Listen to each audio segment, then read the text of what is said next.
कि जब भी नए खिलाड़ी नए नाम आते हैं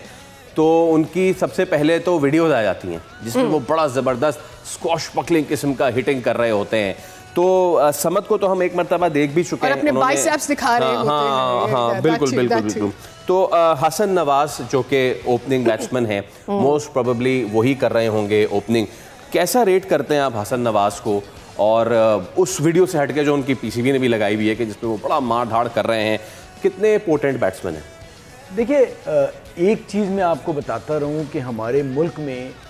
सिलेक्शन के हवाले से तारीख़ जो है वो ऐसी है कि जिसमें बहुत बार सिस्टम को छोड़ के आगे निकला गया है। ऐसे ऐसे खिलाड़ी भी हैं जिन्हें नेट पे पसंद करके डायरेक्ट पाकिस्तान से टेस्ट खिला दिया गया, ठीक है, जिसकी कोई परफॉर्मेंस नहीं देखी गई, ये सारा कुछ हुआ और उन्हें खिला दिया गया। तो ये कुछ नया नहीं होने जा रहा, बट वो जो खिलाड़ी खेले वो क्योंकि क्लब क्रिकेट और ग्रास रूट लेवल पे क्रिकेट इतनी ज़्यादा अच्छी होती थी कि उनमें से बहुत से बेहतर भी कर गए और बड़े अरसे तक पाकिस्तान से खेले। अब प्रॉब्लम ये आ गई है कि ये 8-8, 5-5, 6-6 फर्स्ट क्लास मैचेस पे जब आप लेके जा रहे हैं तो ऑलरेडी जो क्वालिटी ऑफ क्रिकेट है वो इतनी नीचे जा चुकी है कि ये वहाँ पर इंटरनेशनल क्रिकेट में एक्सपोज हो जाते हैं। और तरीक़ाकार मैं हमेशा से कहूँगा कोई हमारे यहाँ तय नहीं हो पाया कि भाई किस तरीक़ेकार के तहत आप पाकिस्तान को रिप्रेजेंट कर सकते हैं। अगर मुझसे कोई आज पूछे कि जी मैं पाकिस्तान के लिए खेलना चाहता हूँ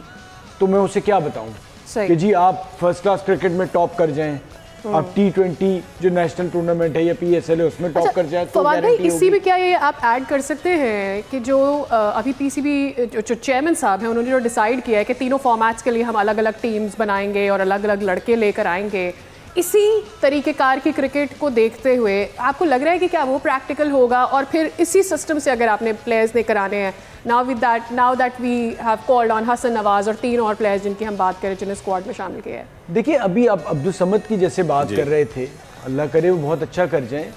एक इनिंग इन्होंने बहुत अच्छी खेली थी, ठीक है, उसके बेसिस पे पाकिस्तान का कलर मिलना, स्टार मिलना और आप उन्हें लेके जा रहे हैं, तो पहले कभी ऐसा होता नहीं था। बॉलिंग में तो मैंने बड़ा देखा है कि जी नेट से बॉलर आके खेल गया,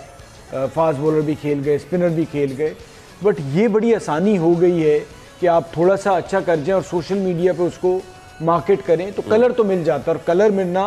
एक ऐसी चीज़ होती है जिसके बेसिस पे दुनिया भर में आपके लेकिन तो बात है जितनी क्रिकेट खेली जा रही है, मैं आपकी अक्सर पोस्ट भी देख रही होती हूँ, considering those post and knowing कि आप देख रहे होते हो कि कौन से प्लेयर्स नीचे भी आ रहे हैं, ए लिस्ट यानी फर्स्ट क्लास भी खेलते हुए आ रहे हैं, do you have any other player at this point in your mind who you think could be a good opener, could be a choice other than Hasan? But ये देखिए ना, अभी फर्स्ट क्लास क्रिकेट में बहुत से बच्चों ने अच्छा किया है। तो आप मोहसिन खान बड़ा अच्छा HEC से एक लड़का खेला, अब्दुल्ला फजल कराची से बड़ा अच्छा एक ओपनर लड़का है, बट इनके बेसिस पे मैं उन्हें इसलिए बात कर रहा हूँ कि उन्होंने कम से कम एक सीज़न में तो अच्छा किया है, यहाँ तो सीज़न भी नहीं है ना, तो आपने दिखाया नहीं। दूसरा ये कि मुझे लगता है कि सिलेक्शन कमेटी के अलावा भी बहुत से लोग सेलेक्ट जो अपनी पसंद के तहत, और सिलेक्शन कमेटी ने कॉम्प्रोमाइज़ टीम है ये, माजरत के साथ ये कतई तौर पे मैं नहीं मान सकता कि सेलेक्टर्स जो है इस तरीके से टीम बनाएंगे। ये कॉम्प्रोमाइज़ टीम नज़र आ रही है कि आपने कहा कि जी बस ठीक है, अब हम आपके नज़दीक कॉम्प्रोमाइज़। सब्सक्राइब करें और बेल दबाएं ताकि कोई खबर रह न जाए।